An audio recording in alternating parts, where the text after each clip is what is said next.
Hey, what's going on, guys? Today I have something really cool that I haven't seen anywhere else on YouTube. There's a couple of videos on it that are a little old, but I don't think it has as much attention as it needs. Now, I was reading up about God's number. Now, this is the number that they gave to the Rubik's Cube, which is basically the lowest number of moves that it would take to put a Rubik's Cube back into its solved state from any given scramble, which is 20. It takes just 20 moves from any given scramble, well, at most 20 moves, as the most efficient method, to return any cube back into its solved state. Now, I found this to be very interesting, but of course, it does take more moves than that to return a cube back into its solved state because we use algorithms, and those algorithms have a set number of moves.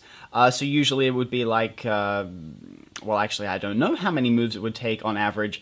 If someone can let me know what that is, let me know in the comment section below. I'd really be interested in hearing about that.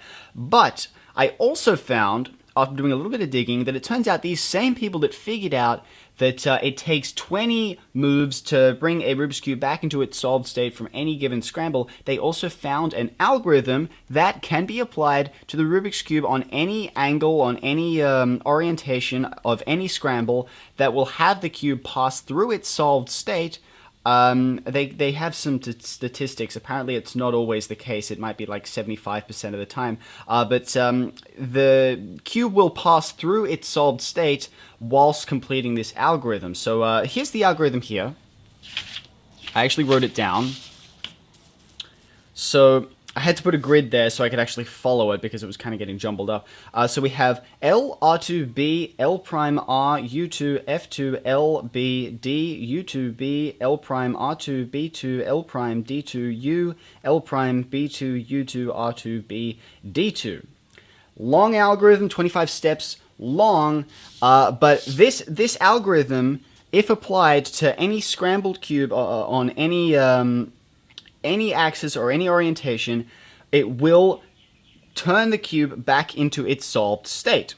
So let's give it a try. So I got a cube here. I'm just going to give it a scramble because I don't have a scrambler here right now. And I think that should be good enough. Alright, so let's just give this a try and see where it ends up. Okay, so let's try the algorithm. So let's do L, R2, B, L prime, R, U2, F2, L, B, D, U2, B, L prime, R2, B2, L prime, D2, U, L prime, B2, U2, R2, B, D2.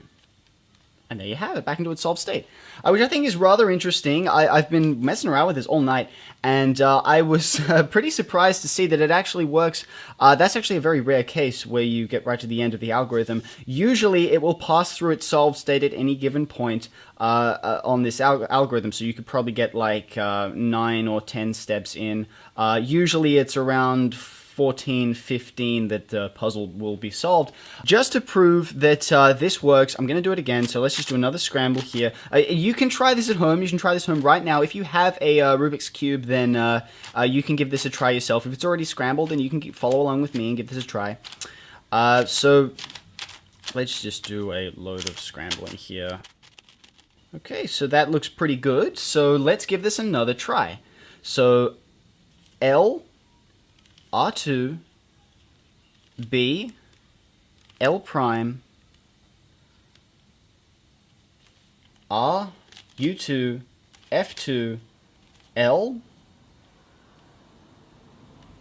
B, D, U2, B, L prime, R2.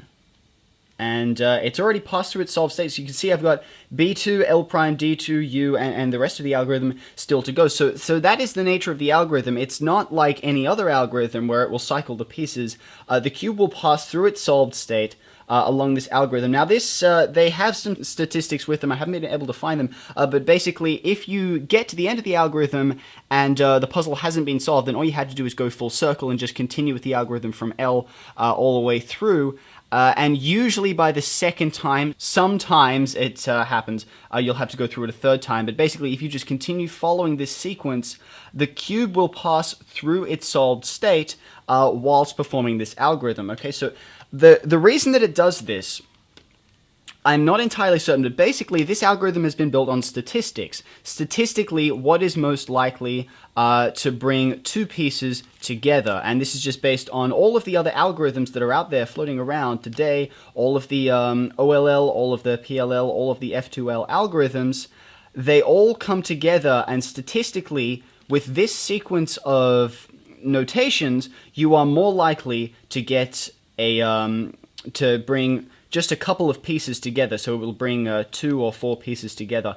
And the reason that it solves the puzzle is because at some point in this process, these clusters of pieces will line up into their solved state, which I think is rather interesting. Now, I don't understand the entirety of it. If you understand this more than I do, then please provide a detailed explanation below, because I am not, set up for explaining this kind of stuff. I don't have my head kind of wrapped around it. But anyways, hope you guys found this video informative. Give this a try for yourselves. Thank you guys for watching, and I'll see you all next time.